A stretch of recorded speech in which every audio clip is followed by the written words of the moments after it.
All right, so the problem that I'm running into now is I got it freed up, but this freaking plate is in my way. So I got to come in here, get these 13s off to disconnect the bracket, this bracket specifically, take off the switch stuff.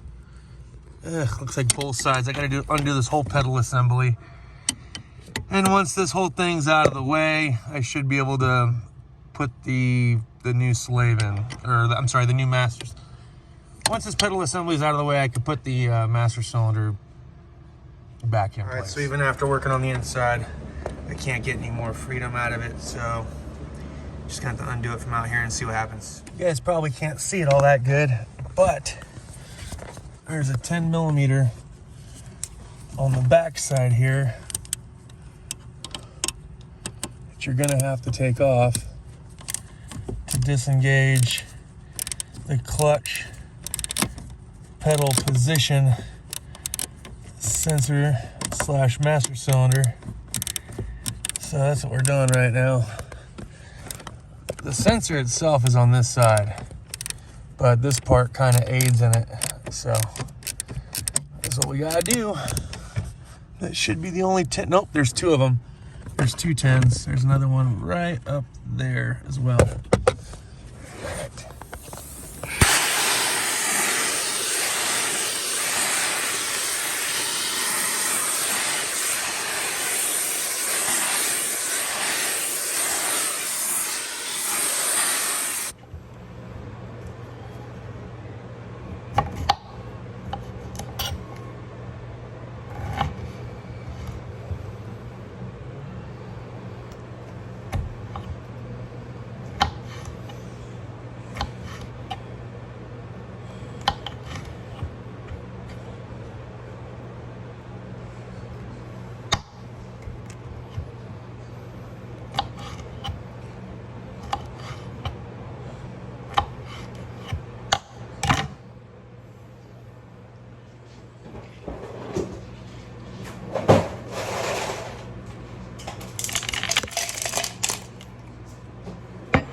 All right, so there we are.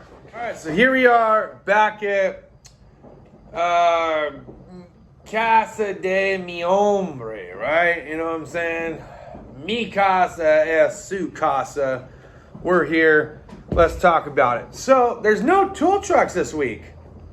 That's kind of weird, right? We just got done doing a video about how they were all talking about wrapping it up, retiring from the game, stuff like that.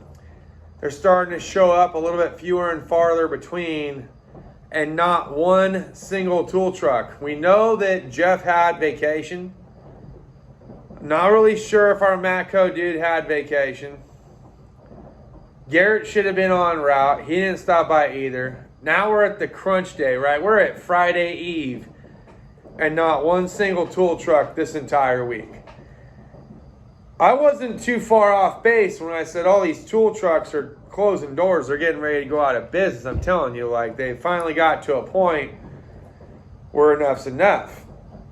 I think that a lot of mechanics nowadays should really start considering purchasing tools from big box stores, buying them online, or find in some kind of .com thing that they can go to get this stuff from. So yeah, wild, dude. Okay, but tonight's discussion topic, working through injury. Ooh, I had a rough day. Man. I bruised my rib, or the rib itself separated from the meat.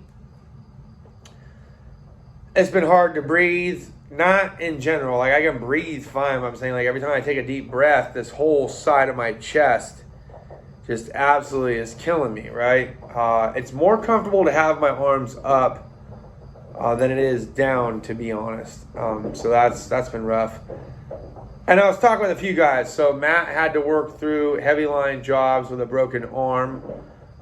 My cousin broke his heel, and after a couple of weeks of having some downtime, came back to wrenching and ended up wrenching with a cast around his leg for most of the time.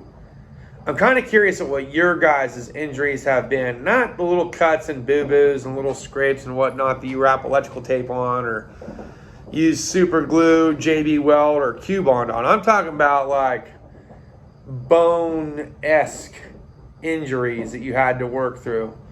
Broken leg, broken arm, broken, rib, bruised rib, something like that. Because I got to be honest, like, where are you in life when this stuff takes place? If you are not in the greatest position in the entire world, and you got to make an income, you're going to keep showing up, and it's just going to suck. And today was rough, man. Today was rough on me, especially doing this interior job, and it should not have taken me that long to do it. It shouldn't have, but dude, I just couldn't get right, man. I no matter how many positions I tried to roll into to try to do this job, it is excruciating. It sucked big time.